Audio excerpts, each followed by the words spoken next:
Patrick Mpedzisi is many things: a former student leader, lawyer, and now an organizational development consultant, trainer, and facilitator. One of the threads that runs through the many lives he's lived is of Pan Africanism.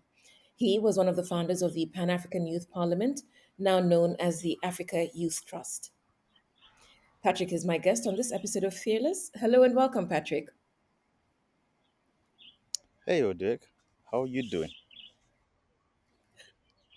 I'm well, thank you. And it's a lovely background you've got, with the background sounds to match as well. And so we thank you for that. Oh, So Patrick, will start hopefully at what could be the beginning of your many lives, but let's see. And my first question to you is this: what role does your childhood play in your Pan African identity, your values, and your commitment to social justice? well, thanks. I think it plays a lot of roles. The first is a geographic role. I think the simplest one is a geographic role because I was born in Zambia, so I lived my early years in there. Then we moved to South Africa by the time I was 5 years old. So I did my early education in South Africa. Then came to Zimbabwe when I was 10 years old. So, and this is the land of my forefathers and foremothers. So right from the beginning, um, I was born in a state where movement from country to country was not an issue for me, and it didn't make sense to be in one location. My dad would, at the time I was born, was actually in Kenya, and I later on lived in Kenya for about 6 years. So I have all these parts of me that I've taken from very different areas. The other part of my life, in terms of it being Pan African, is that I've to this day I have a lot of relatives in Zambia, and just similarly with my own blood, I've had so many relatives who've traveled and been in different locations at different times, and so I also gain a lot from them. And in our family, we used to have multiple languages that were used. So as an individual growing up, I knew that Africa is not one language; it's many languages, and they're all beautiful and they all work together, and we can actually get to understand each other sometimes without even going through the colonial languages. So Pan Africanism, I guess, was just there throughout my upbringing. And I guess the final piece about that is also around the value systems. So I grew up in a household where the women would always, who used to play that parenting or teacher role, would always bring up these African proverbs. And at the time, and even when I was going through school, I didn't fully appreciate the importance. But now, when I look back and I realize how that has also shaped my own values, it's easy to see that these values are not just from my own community. They are values that are shared across multiple communities across the continent. So they are in essence Pan African values. Why were you moving around so much? What were your parents doing? Or So what was the my context father of the movements? Yeah. So my father, I guess, was an entrepreneur in his own right. So I always find it interesting nowadays when we're trying to entrepreneur everything. And I ask myself, why do we have this notion that entrepreneurship is something new to Africa? It's not. Our parents have had to move or have had to find solutions to their very challenges at any given time. And the reason why I was born in Zambia is because the country that I am from was actually going through a war. And my grandfather moved his family to Zambia because he wanted to be in a free country. When my dad, in This his is the youth, War of Liberation in the 80s. yes, the Zimbabwean War of Liberation. And then my dad, who then got a certificate as a teacher there, got an opportunity to also study accounting in Kenya. And so he also very early in his age realized the importance of travel and movement. And when he came back to Zambia, he found a job in South Africa, and then he moved to South Africa. But when he was in South Africa after a few years, the call of home, I guess, was too strong, and he decided to come back to Zimbabwe. But in all of that, I think a lot of that also probably um, rubbed off on me, because I'm one of those people that have not had a difficulty in being able to travel from many different places. I think my earliest memory was when I was struggling to get a passport, because I didn't have all the necessary documents in the country that I was in at that time. But ever since then, it's never been a challenge. I've rarely even had visas turned down and things like that. So I guess there's something about it. But to me, the other part about this, which I think is a running thread in my life, is the importance of learning. And there's a certain kind of learning that you gain from exposure that you do not get just from being in one position or in one situation. And I also bring that back to the proverbs that I was referring to. There's a Shona proverb that says, and Shona, "Chicha chiri murutsoka," which basically means that new things are in your feet, like almost like indirectly saying that. But what it actually means is that you get to learn a lot when you use your feet to move from one place to another. And that is one of the key learnings that I've carried throughout my life, that, you know what, move, go learn something, go be with other people, be with a different culture, be with a different rhythm, be with different foods and things like that. And you always get to learn something from that. So I guess that's why we move around. Uh, So, what do you pick up? You've talked about new experiences, cultures, new learnings as you move around. But what do you leave behind as you travel, Patrick? Well, I always try to leave a bit of myself, I guess. But I don't think it's something that you should try to do. I think it's something that should happen naturally. So you need to, you have to always feel that you can be your authentic self wherever you are, because within your authentic self, you have a story that you also can share with people. I think part of the challenge we have as a continent is that um, through sometimes the challenges around colonialization, for instance, is we've never fully appreciated the importance of our own stories, to the extent that when we do, we still feel that our or my story is more important than somebody else's story. So we find ourselves in that situation where, in order to sometimes validate our own stories, we feel that other people's stories need to be invalidated, which to me is not the case. I think all these stories exist together, and they are allowed to, and they should be able to exist together. In other words, I should appreciate that Udwak is an individual who has her own story, her own experiences, and I can learn from those. But at the same time, she can learn from mine. She doesn't have to be me. She can't be me. I don't have to be her, and I can't be her. I think, as you grow up and you become a youth and you begin to challenge certain common statements and certain things that everybody says are just, like that statement. You want to have your cake and eat it. Of course. Why shouldn't you want to eat your cake? But to me, one of the things that quickly hit me early on in my life is that saying that if you take a mile in my shoes, right? Or if somebody says to me, "What if you were in my shoes?" And the honest response for me has always been, "But I can never be in your shoes, because your shoes have traveled a certain journey that I will never have traveled in order for me to appreciate what you actually are trying to get me to appreciate." I understand what the saying means, but I'm just saying that a full understanding of what it takes to walk in somebody else's shoes will give us an appreciation of why all narratives are important. And for me, the African narratives have not been fully explored, and we need to explore them by allowing people to take pride and to take back their dignity, to understand that regardless of what the global system might think, regardless of what a common or most dominant narrative might think, all our narratives matter, and they are worth keeping. So, look, dignity has entered the conversation, and we Yep. bandy about Pan Africanism as if it's something that is easily understood by everyone. Yep. For our listeners, what is Pan Africanism to you? How do you define it, and how do you live it? Yep. So, I actually prefer to simplify it because I like simplified understanding of things.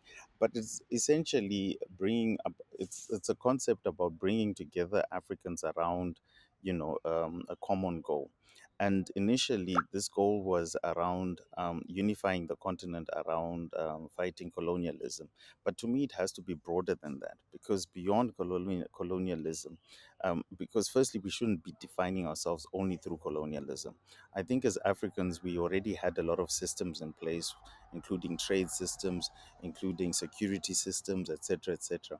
And Pan Africanism to me is about bringing together the African peoples both on the continent and abroad. And this expression of unity can come up in so many ways. It isn't only in protest, it can also be in celebration. So pan-africanism can be about celebrating the same types of music. It can be celebrating um, our African women who have done well in whatever regards. It can be about celebrating our African sports people who've just come from the Olympics.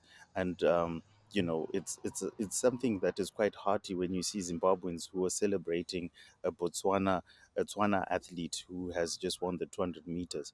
And it shouldn't only be left there. We should actually try to use that unity, that sense of togetherness, to now propel the continent in its developmental agendas. So that means that when we decide to develop a common market, we must be able to use that same Pan Africanist spirit to to play with those rules of origins, to work with various things. At this stage in the continent's growth, we should be having media that focuses on African peoples and African stories and African narratives.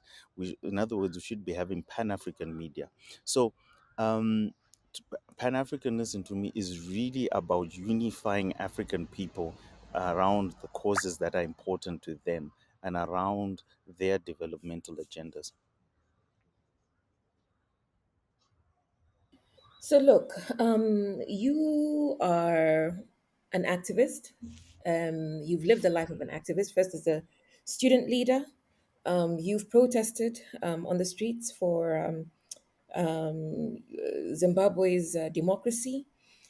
How do you how do your Pan Africanism how does your Pan Africanist value system inform your activism, or how does your activism inform your Pan Africanism? How do the two play together? So, again, I think when you've lived many lives, part of the challenge is being compartmentalized, right? So, I actually don't sometimes see myself as an activist, but I might see myself more as a person It's who's one of your behind. things. Yes, but I do it in a different way.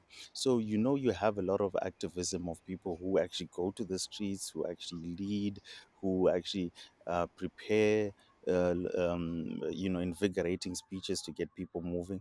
But then you also have people who are behind, who help with the strategizing, who help with supporting, who build the acumen of your activists to actually say what they need to say, to actually connect in the ways that they need to connect. And in that, I see Pan Africanism being a very important aspect of that because our struggles also need to be value based. And I think from Pan Africanism, you can get a lot of those values in terms of understanding the importance of cooperation amongst African people, the importance of self sustenance, of or self sufficiency. And where it becomes important is that our protests do not end unless we are able to harmonize those different perceptions and views that are there within our societies. So even as we look at things like taxation, for instance, which is something that Kenyans are looking at right now, you have to ask yourself, beyond meddling with the issue of taxation right now, where did tax as a concept actually derive from? Is it something that we ourselves have come up with? Because we have to also ask to ourselves, before this, how did we handle conflict? How did we handle resources within our communities and how resources are shared, etc., etc. So you will find that a lot of the activism brings in some of those concepts and tries to apply them to a world's view or a world system that is struggling to contain or to understand the African worldview and the African system. And to me, this is something I learned later on in life, that there is a need to be to actually find a way of fully marrying the two, so that we have a system that borrows from Pan-Africanism, which is about inclusion, which is about unity, which is about cooperation and solidarity, but also identifying how that works within the current world system that we exist in, which is dominated by capitalism as an economic system, which focuses primarily on production and consumption and production and consumption. And that is not the same as the Pan-Africanist view, which includes the aspects of sustainability, of peace, etc. And that to me is how you will link activism, as you like to look at it, and Pan-Africanism. So, from that bird's eye view of Pan Africanism and activism, let's come to you and your experience of activism. What Yep. is your earliest memory of your own activism, of your own rebellion, of your own protest? Because you've just talked about the protests in Kenya over the Kenya Finance Bill. Yep. Gen Z, the young people, Yep. have been leading that movement. So, what was your own emergence? So I think a lot of activism emerges in the youth years, because when you're in those formative years, one of the challenges not the challenges, one of the things that happens is that there is an awakening of your identity. And I've always said to myself, even when I was a young person leading the African Youth Parliament, that to be youth, there are aspects around age, but there are also aspects around behavior. And one of those is to not conform to the existing system if you feel it is not right. So, as a young person, you must challenge the ecosystem, right? And as now, some of us who are now grown ups, we must be in a position to support our young people when they do that, because we must understand that they are giving an expression of how they feel that the world they exist in or the systems they exist in are not right.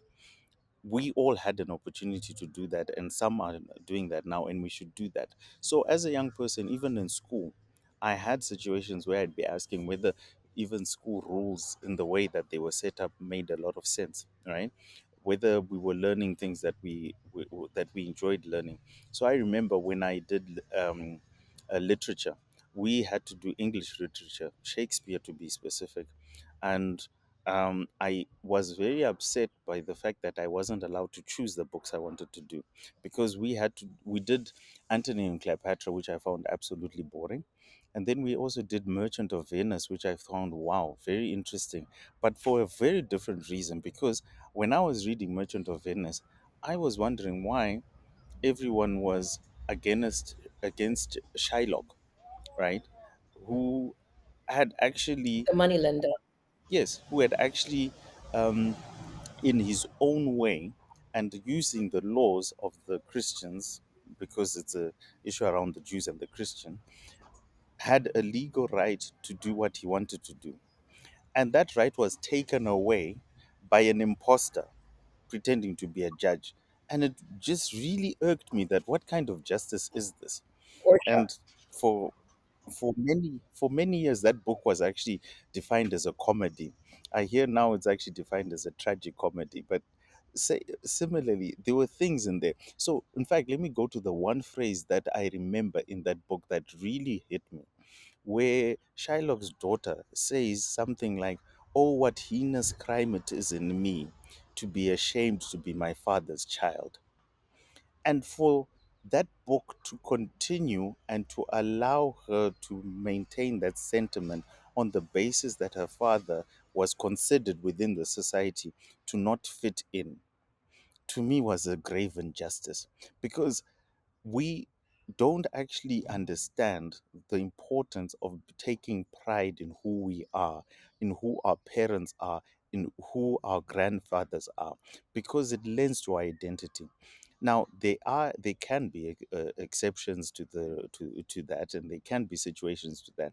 But what we don't, but what we often forget is the linkage between that kind of behavior and that kind of thinking and colonialization. Because one of the things colonialization Before you make that really, point, before you make that sorry, point, I want to ask you, before you make that yes, point, I want to ask you so that you sure, can answer it as you make the point about colonialism.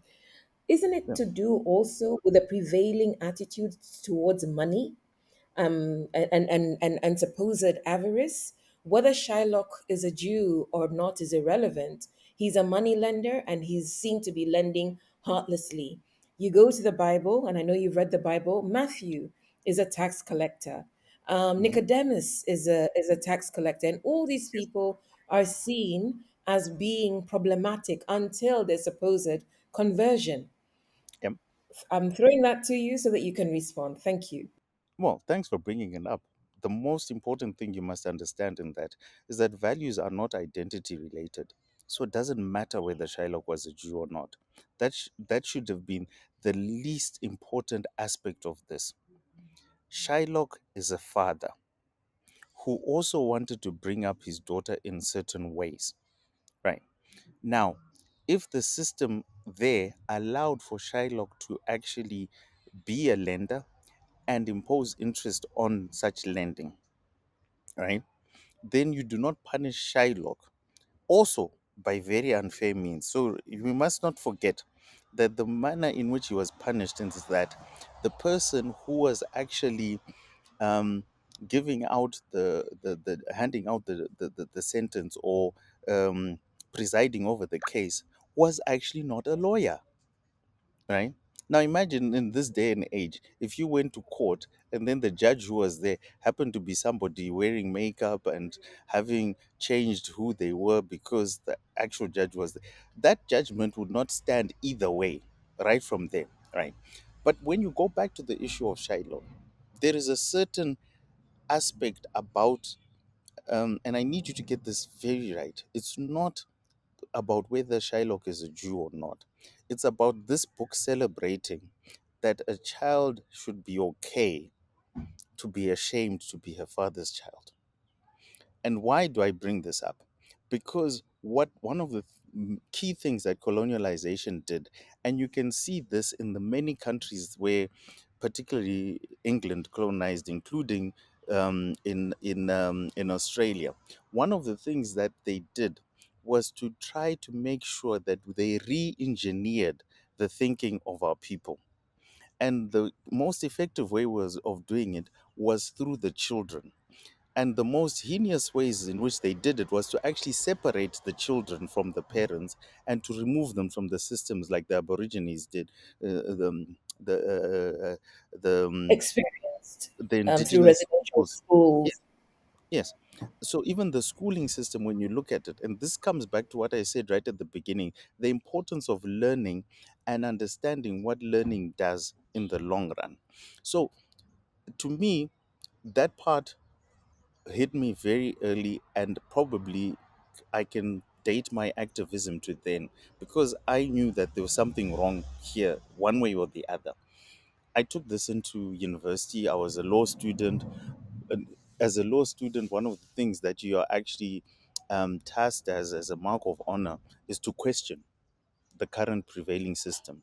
So in law school, we had lecturers who would regularly inform us about what was wrong with the constitution, what was wrong with family law, what was wrong with commercial law, and etc.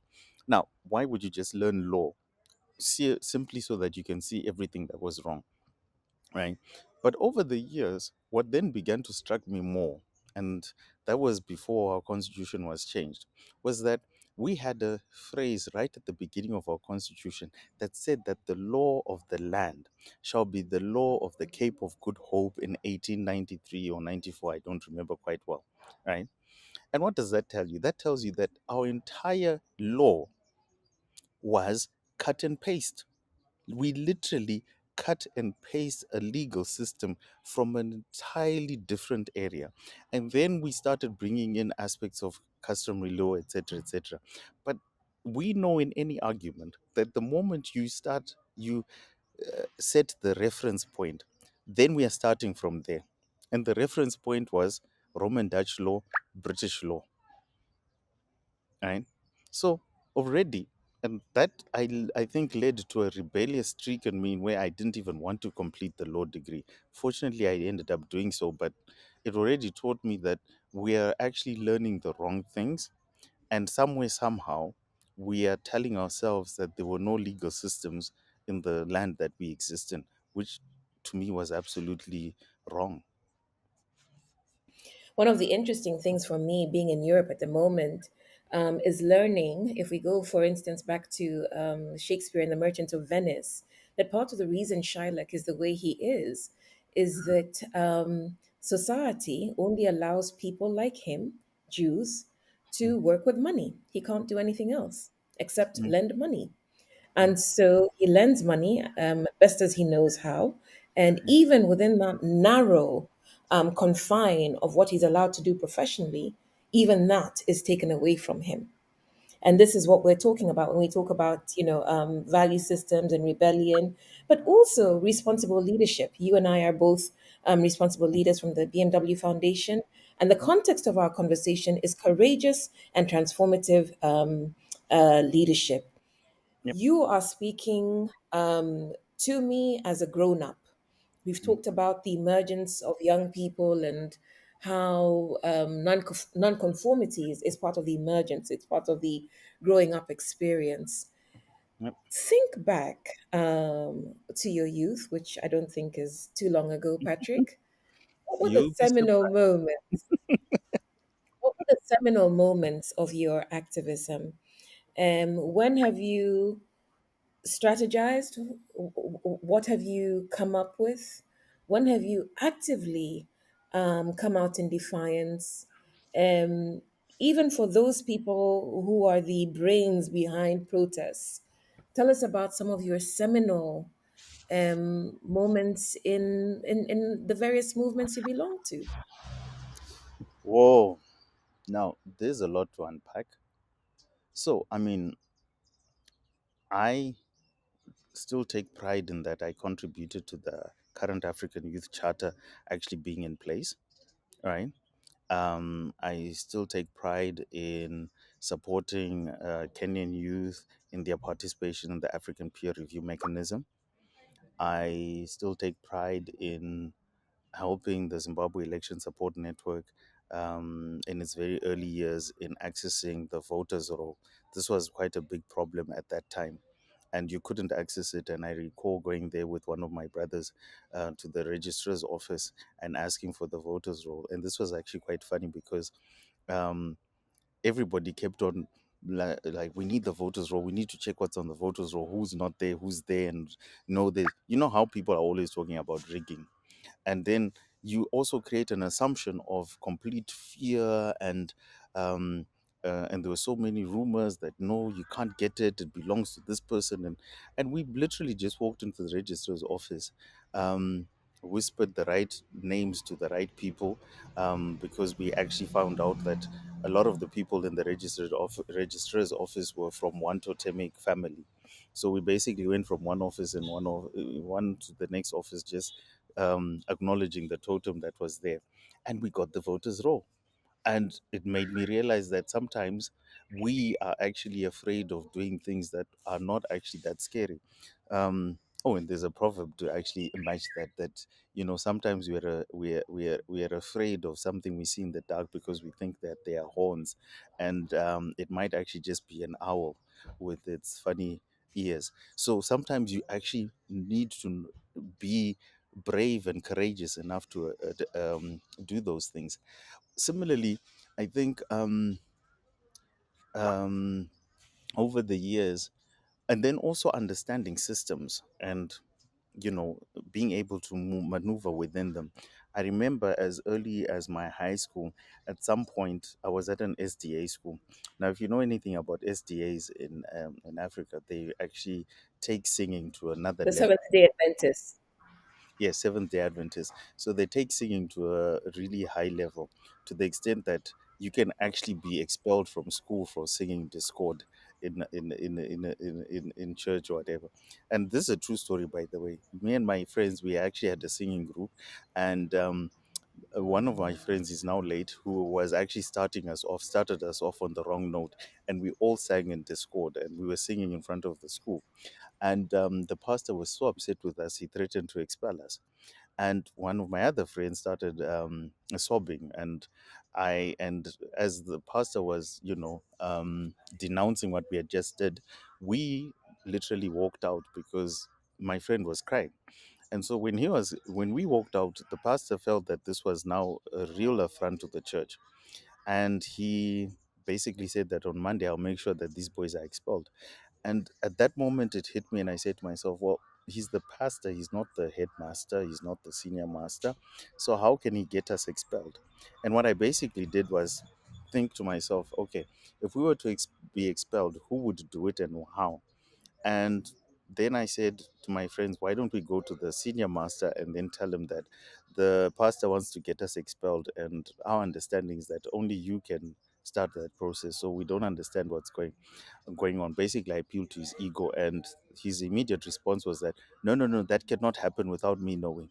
And I thought, hmm, that's what I needed to hear. So, so again, all I'm saying is that sometimes it's important to be courageous. Sometimes it's also important to understand the system and to be able to work it.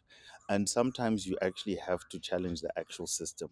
And so all of these are different levels of courage. And when I said initially that the importance of looking at and working with different narratives is that you will find different people who look at different types of activism differently. There are those who say that if I don't have the scars of, being arrested or being hit by the police or being tear gassed, etc., then I'm not a full activist. But that doesn't complete the full definition of activism. And if we use our Pan Africanism, we can use it to understand that we have to accept the different ways in which we do that. Yeah, and I'm sorry, if you wanted a response just for that, I could go on and on and on and on. Um, No, I mean, I really do hope that you write a book, Patrick, because I suspect that there are many more stories, yeah, comedic actually, because this has brought tears to my eyes. Has your singing voice improved? my what? My singing voice. Has your singing voice? Well, that was before my voice fully broke, but yes, I actually did Okay, used to that's sing tongue in well. cheek. Yeah, that's tongue in cheek. But I have to ask you whether that experience has to do. I mean, so you're in an SDA school. The SDA takes singing seriously, but they also take their faith quite seriously among, the various Christian denominations in terms of the way they eat, the way they rest. They observe the Hmm. Sabbath, which we're all supposed to do. But, as you said, everything is on another level. So what does that do to you and your faith, your spirituality? Yeah, well, first and foremost, I'm not Christian, so at the same time, I don't want to, put anybody's faith in bad light. But for me, I think what it did to me is that on one hand, it allowed me to look at the Christian value system and their makeup and learn. I also got to learn and read. And I think the Bible also has some very many fascinating stories, particularly in the Old Testament. Um, so, very early on, one of the things that I did was I stopped reading the Bible. Maybe it was because I also studied divinity, but I actually stopped reading the Bible only from a faith-based approach. So, and I always tell people that if you are reading the Bible purely from a faith-based approach, it sometimes is not the best thing to argue with somebody who's looking at it from a non-faith-based approach, because you can look at it at both. um, a lot of the clergymen, when they're going through their teachings, actually have to look at both sides. So when you do that, when you open yourself to looking at it from almost like a history book, and you just say, okay, this is the story of David, and this is the story of Hosea, etc., etc. Yes, it's a fascinating book, but it doesn't necessarily mean that that same kind of wisdom is not there in any other society, right? And one thing you have to give the Christians, and in particular the Pope, I guess, their credit for is having books behind their faith and putting that into a well tabulated system. But when you look at indigenous communities across the world, they also have the same or similar systems of learning that they produced within themselves, including a spiritual element that in some cases might look similar to Christianity and in some cases might not. And when you look at the world we exist in today, we have a number of dominant religions, including Christianity, Islam. I think you can also include Buddhism and Hinduism in there, right? And sometimes it's important to understand the difference between a religion also infusing a culture within it, and also your ability to also understand that if you hadn't gotten that exposure, it does not mean that you would have been damned, right? It's possible that whatever your ancestors were doing, whatever other communities were doing, is not necessarily invalidated only because you feel that this one is validated. So it goes back to that story I was talking about, that sometimes we don't realize it, but we exclude other people in our dealings, in our workings, because we don't feel that our own story can be validated unless we invalidate somebody else's. And that's what I also try very hard to not do, and to also support multiple and varied or plural narratives. Yeah. So, looking at you, Patrick, you've grown your hair out. You wear it in locks, and Hmm. I say that also having gone back to my natural hair, which is important. That's a whole other story. Hmm. But I'm not the subject of this conversation. Aha. And you're speaking to me in an African print shirt, and yet your name is Patrick. And most people who have this reckoning with themselves, with their identity, and reclaim their African selves, dump the anglicized, the Anglo name, and go back to their indigenous name. Mhm. Um, was that not a consideration for you? Not exactly. I mean, I still find it very funny that I have an Irish name and my dad never ever went to Ireland. Um, it's only when I went to Kenya when I realized that this is where my dad actually probably got this name, because that's the only country I've lived in where when somebody says Patrick, I actually realize that it might not be me. Um, except that in Kenya, they also change it in a different way. So in Kenya, is Patrick turns into Pato. So I've never understood why Kenyans always change and make No, short that end with an O. yeah, it's a nickname. Yes, that is true. That is very, very true. Yes. But anyway, going back to my name. Um, so I do have a Shona name which was given to me by my grandmother, but it was never registered, and I'll probably to give it to my kids or something, or somebody else might take it up in the family. But I mean, names. There's something very important about names that we also have to consider. That names are very important identity markers. So I really admire those people who then change their names and go into an African name. But at the same time, you also have to realize that your names in our cultures are named. Even the process of naming was a certain right that you have. It's a really an important role that you have Process. as a parent or as a grandparent, and I don't want to change it also to honor my dad for whatever reason, right? We never sat down and had a conversation of why he gave me the name. And so for that reason, I'd rather keep it, right? But I'm definitely not keen on giving any of my children, English names. I prefer to give them Shona names.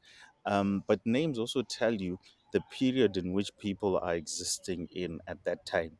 So that is why, if we should give a very simplistic answer, 10, 15 years ago, a lot of kids were born that were called Beyonce, even here in Africa, right?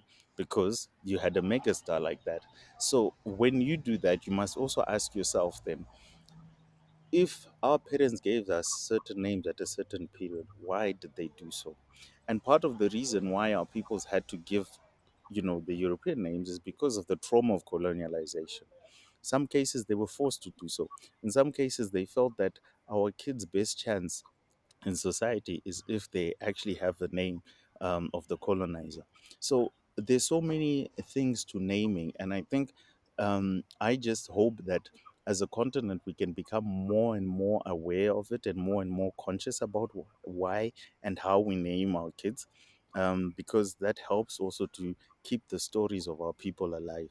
Right now, one of the naming rights we have is to keep um, the names of our or the names of our departed alive, so that they exist for years to come. So now, what would you do if I have a grandchild who decides that, no, I want to make sure that Patrick, my grandfather's name, remains alive, and at the same time you're saying, no, but this is not um, an indigenous name. Please, can you give it, a more indigenous name? So it shows you that no matter what paths we continue to take, we still have to work around our history. We still have to work around some of those colonial aspects that we've had to deal with. And names are a very critical part of that. Not just the names of people like myself and you, Dwight, but also the names of places, the names of things that we we we eat, the names of even dances.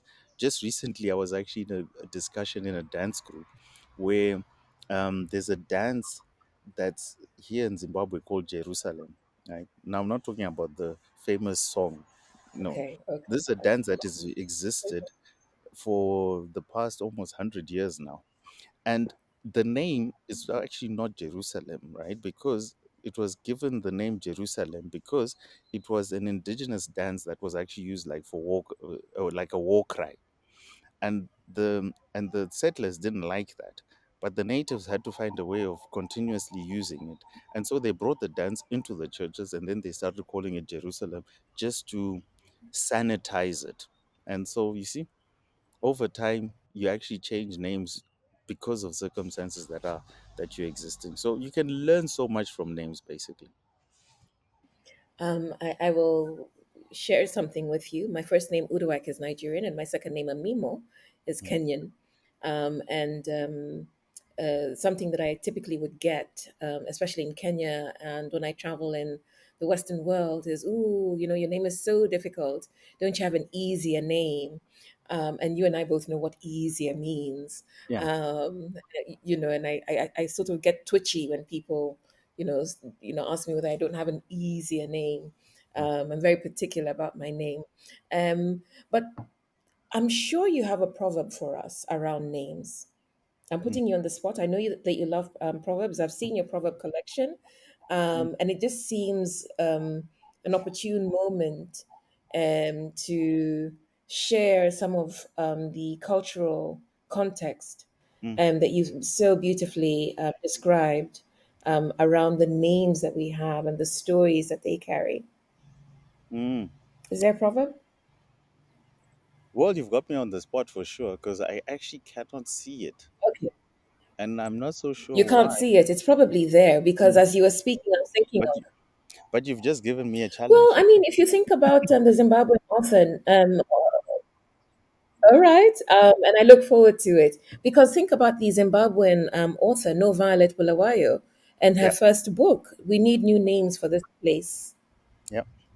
Or if you think about the Kenyan author Ngugi wa Thiong'o, who, when he comes to this his Pan African awakening, rejects his European name and goes with his traditional name, following the cultural practices of his people, the Kikuyu. He takes on his father's name and his grandfather's name. I think it's his grandfather, Ngugi Yeah. wa Thiong'o. Yeah. Yeah, thank you for that. But as we move on, you've described these things that you've done, and you've talked at length about courage. And the title of the podcast is Fearless. And you present as a person who is incredibly fearless, whether it's a child negotiating expulsion and working out which ego to, appeal to prevent expulsion, or whether it's as a young lawyer trying to sort out democracy in his country. Patrick, what are you afraid of? What and who do you fear, if at all? What and who? That's so many questions. Those snakes, maybe. Anyway, um, I mean, I think my biggest fear is for us to forget our departed, and let me explain that in a way. Um, I think I want to carry the fear that I think our grandmothers and our great grandmothers had, in that they got to see the force of colonialism and how it worked systematically to almost, and it's still working today, to this day, to almost delete entire peoples, right? And why do I say this? Like, if you bring in a story like the one you brought in, like, oh, when you're in Europe and this, etc., etc., have you ever noticed that if you go into certain, countries, like particularly in the West, and the kids sits down to do their family tree, that they can go 6, 7, 8 generations down, right?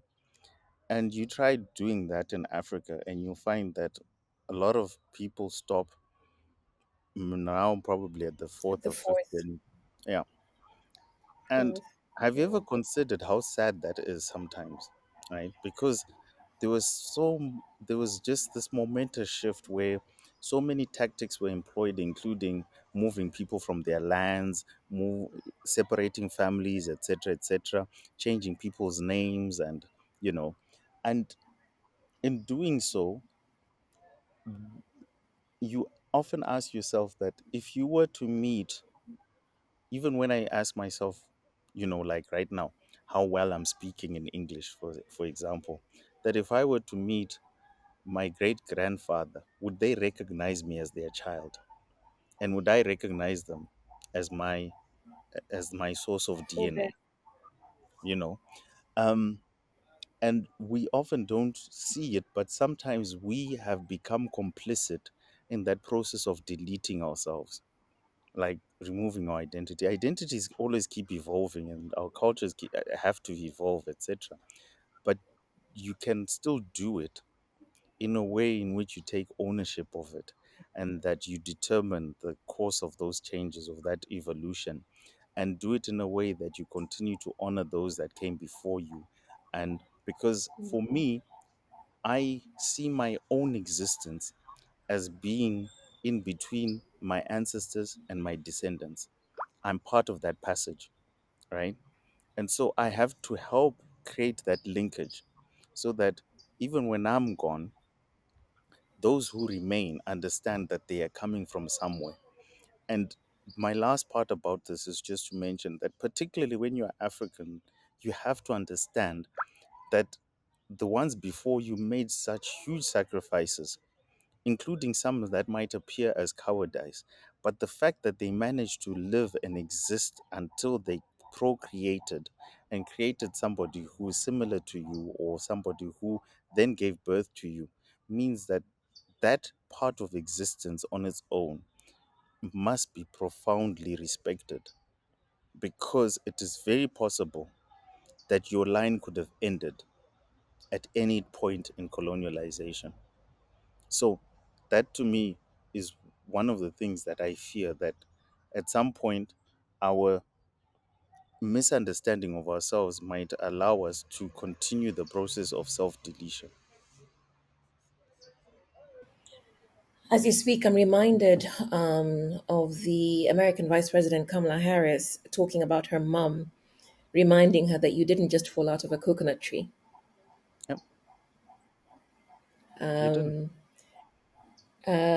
but also, something that my mother told me about how the naming systems were erased, because traditionally, and I'm sure this is true for Zimbabwe and Bantu countries, children were taught their lineage on both mother and father's child. So that, Patrick, if you were introducing yourself, you would say that you were Patrick, son of X and Y, who were children of, and you could go back all the way.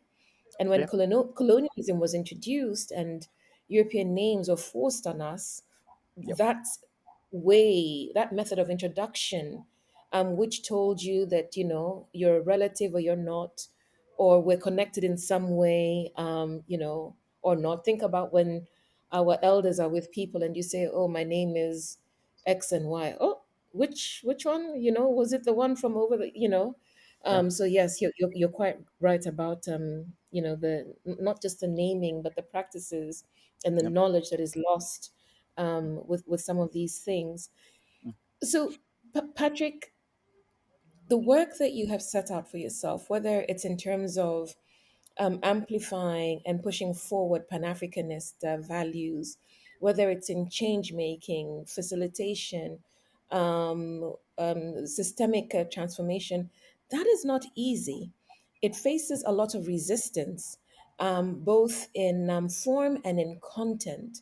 How do you, given everything that you've gone through, what lessons do you take from your experiences that you apply, to resistance to some of the transformation that you seek to embed in society?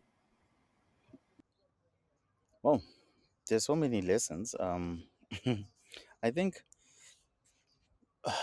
I think one of the most important things about that is I don't think anybody can do any change work and confront big, like, challenges or wicked challenges unless they believe in them. So it's important to actually believe in what you're doing.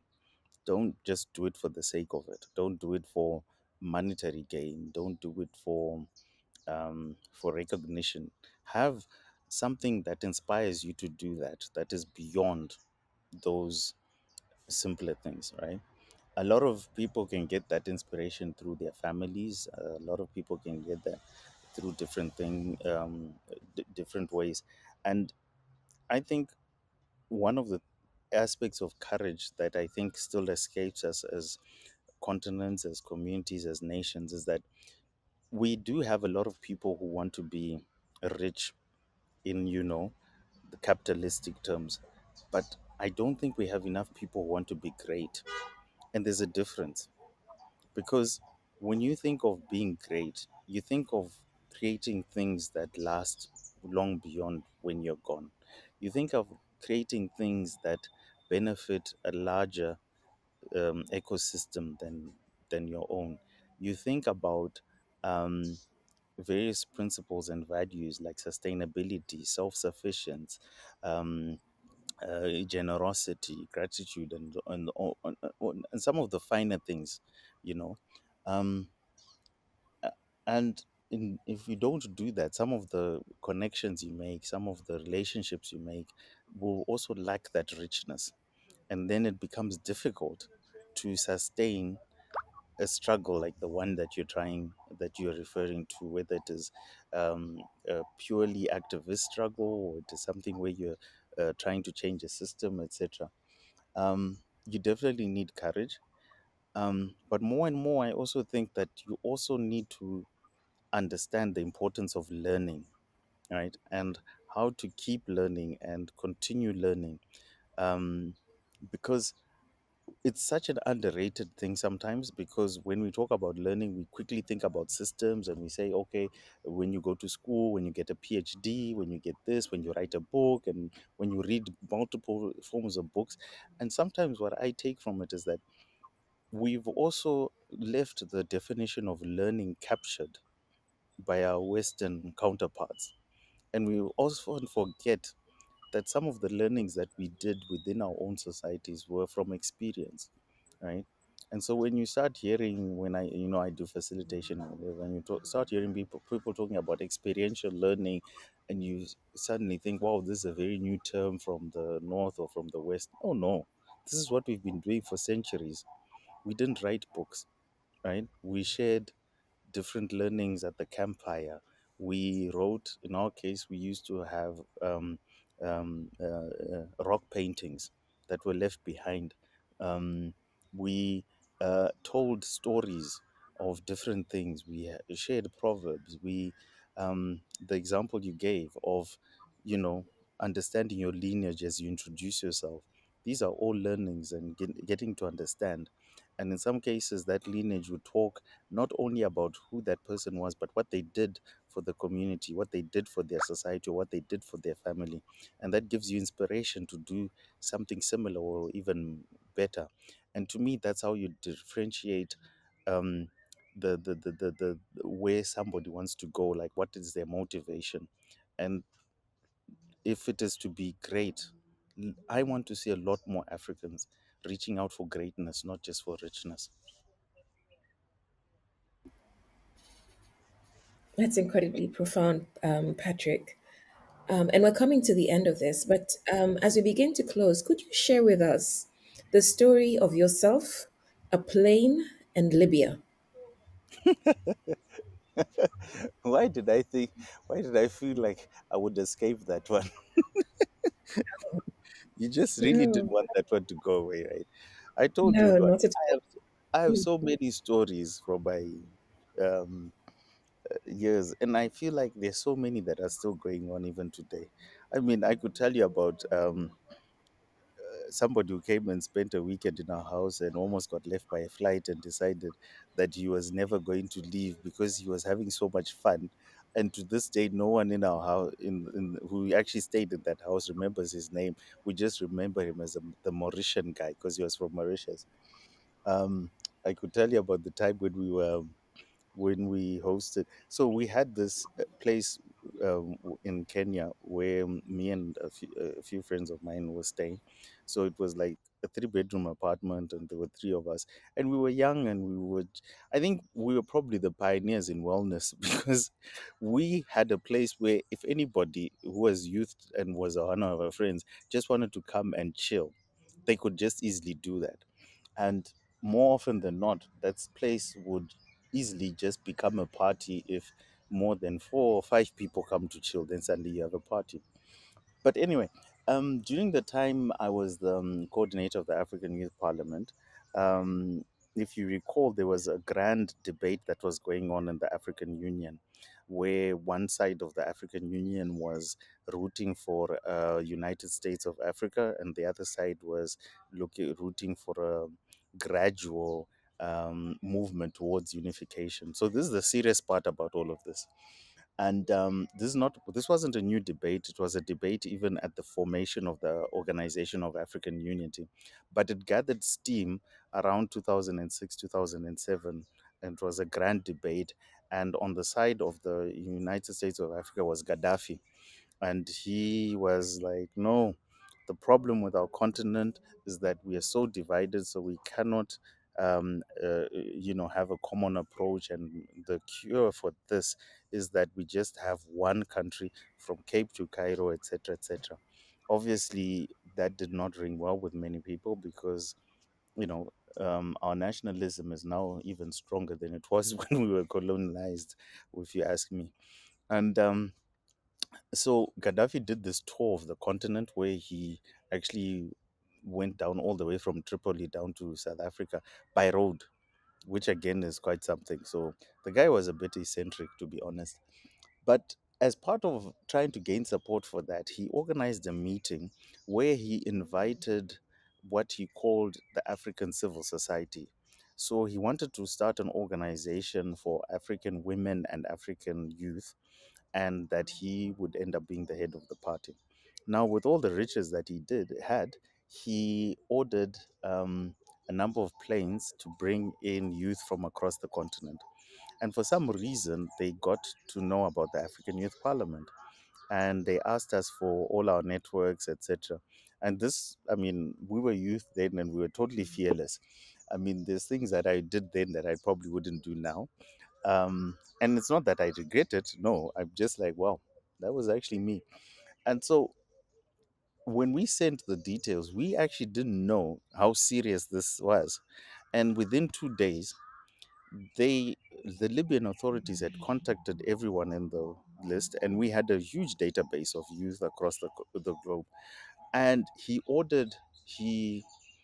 he hired planes, or ordered planes, and one came to South Africa. And so people would come and get into one plane in South Africa, and people like from Lesotho, from Botswana would get an air ticket that would take them to Jan Smuts, and from there they would get onto this plane that would bring them to Tripoli. And the same was done in East Africa. So he had planes in different regions bringing Africans. I mean, this was a huge undertaking. And the plane in Kenya landed, and we were instructed that we were the ones who were to communicate with the captain. And this was really surreal, to be honest, because we had the list of youth that were coming from the region. And we got to the plane. Even right now, when I still think, how did we get past security and everything? This was weird because literally the captain of the plane asked me whether everyone was in the plane yet. And this is why I keep saying that this was one of the times I commandeered the plane, because literally the plane was not taking off until I said, yes, there are enough youth in the plane. And so we finally got onto the plane, and there was another one coming from West Africa, and we went to Libya. And Gaddafi had organized everything so well that well, in fact, before we even get there, so we tried to smuggle in alcohol, me and my colleagues, my friends. So you can imagine trying to smuggle in alcohol in a country that doesn't allow alcohol. And of course, we were stopped. They took our alcohol. Um, Fast forward, when we were coming out, they actually gave us back our alcohol, which was quite nice. But anyway, we got in with no alcohol. We were staying in hotels. We were just given, like, there were about 6 hotels where we were in, and basically for first 2 days we had no idea what we were doing. There was no program. We were just moving around from hotel to hotel, and if lunch started while you were in this hotel, you just ate there. Food was provided, everything. And then one day we were then brought to a meeting, and the meeting was conducted all in Arabic. And you can imagine the majority of the participants who came couldn't actually speak Arabic. And we had a few of the neighbors, I think from Tunisia or Egypt, who were translating for us. Our Nigerian brothers and sisters were very upset with this, and you have Nigerian blood in you. Nigerians don't hold back. When they are not happy with what's going on, they will let you know. And then Gaddafi came in, spoke for over 2 hours in Arabic, and we literally couldn't leave because even at the hotels, there was security that made sure you stayed there. I mean, this was absolutely hilarious. And then at the end of the speech, somebody says that, um, so we need to nominate a leader for this organization. Who should be the leader? And one of Gaddafi's sons got up and said, I nominate Gaddafi. And then another one of his sons got up and said, I second that. And then they said, so it's done. And he was the leader of the organization. All of us were just standing there like, really now? So essentially, he needed to do this meeting to show the African Union that he has the support of African women and African youth. Unfortunately, I don't think that's the way to do it, and that didn't work out either in a good way. Um, but yeah, it was just an interesting situation where, um, for all the youth that he needed, he actually got a good number of them through the African Youth Parliament. And for us, it just ended up being another get together where we spent 3 days in Libya and came back and wondered what the hell just happened. So, yeah. It was a jolly. No, interesting. I covered the African Union, so I'm quite familiar with some of those behind the scenes shenanigans in Yeah. my previous life working for the BBC. Look, thank you for that. Before we go, from one facilitator to another, some live journaling, if you'll indulge me, Patrick. What is your deepest fear for yourself? Mhm. Didn't I answer that one?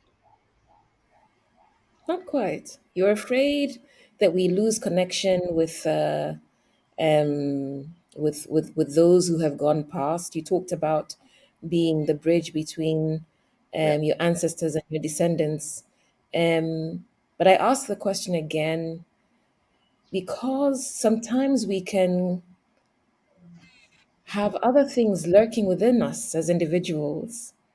And Mm. so if you think you've answered it, fair enough. But for you Yeah, but yourself, Patrick, I mean, Zisi, one of the things that I've always said to myself, and I think I got this a bit from my father, is just to live life to the fullest. And one of my fears is actually that I hold back on life, and I don't want to do that.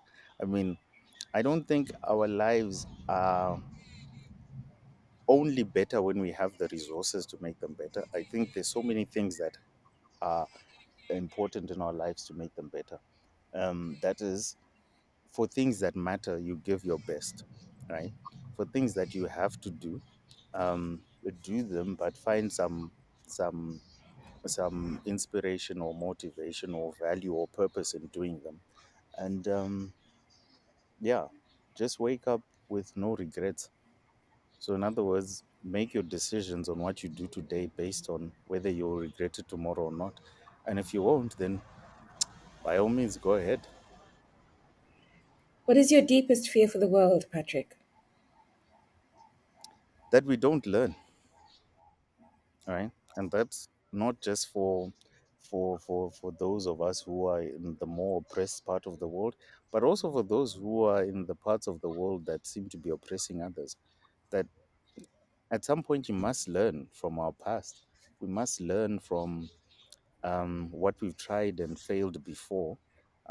And so that's why it saddens me, the things that I see in Sudan, the things that I see in in the Congo, um, you know, the challenges that you have in Ethiopia, but also the challenges that you have with certain despotic governments that at some point you must understand that, um, you know, the many things that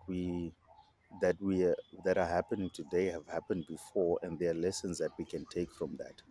And we shouldn't be that stubborn to not actually understand that we can learn even from those who we might feel are beneath us. Yeah. What's the last thing you did that scared you? The last thing that I did that scared me. Oh, whoa. I don't know. I guess I might have felt the scare before I did it, and then afterwards it wasn't there anymore. So I don't. I have this very selective memory, to be honest. I was telling somebody that the other day that I can go through serious hardship, and then when I'm out of it, I even forget about it, and I'm just thinking, oh, this is life. So I actually just look at life in that way, that, you know what, this is the path that I'm taking, and it's fine, the path that I'm taking. Um, it could be zipline, I guess. I don't know, but it wasn't scary when I did it. so, so I don't know. Maybe let me go try bungee. Yeah, that could be interesting. For the real adrenaline shot. Okay. And then Yeah. you've spoken a bit about connection and sustenance. I've heard well-being and care. But what are the three things in your fearless toolkit? Hmm. Well, self care. Self care is a very important one. Um, I remember being at retreat in Spain the other time, and there's a guy called Moshin. He's a very good communicator, and he said something that I think is very A important. And storyteller, an RL. yeah, well, he's not really an RL. Probably he is now. Um, yeah, and he was teaching us about the importance of communication because he does trainings in like war zones, and he did something where he kept on saying, no matter what, don't forget to be gentle with yourself. Right. And I thought that was very powerful because we sometimes don't understand how difficult, or we don't appreciate how difficult it is living or pursuing our goals, etc. And we sometimes are in so much adrenaline or in such an implementation mode, we don't take stock and take time to actually realize that we're actually doing well. And to give ourselves the pat on the back, and to be able to not always um, be unfair in comparisons for yourself and say, oh no, somebody's so doing so well and I'm not doing so well. And all you're doing is you're being mean to yourself. So sometimes that's self care, to be gentle with yourself. Um, Secondly, is to be strategic. Thank you for You that. know, Yeah, no, no, I interviewed Mohsin for this series, but thank you.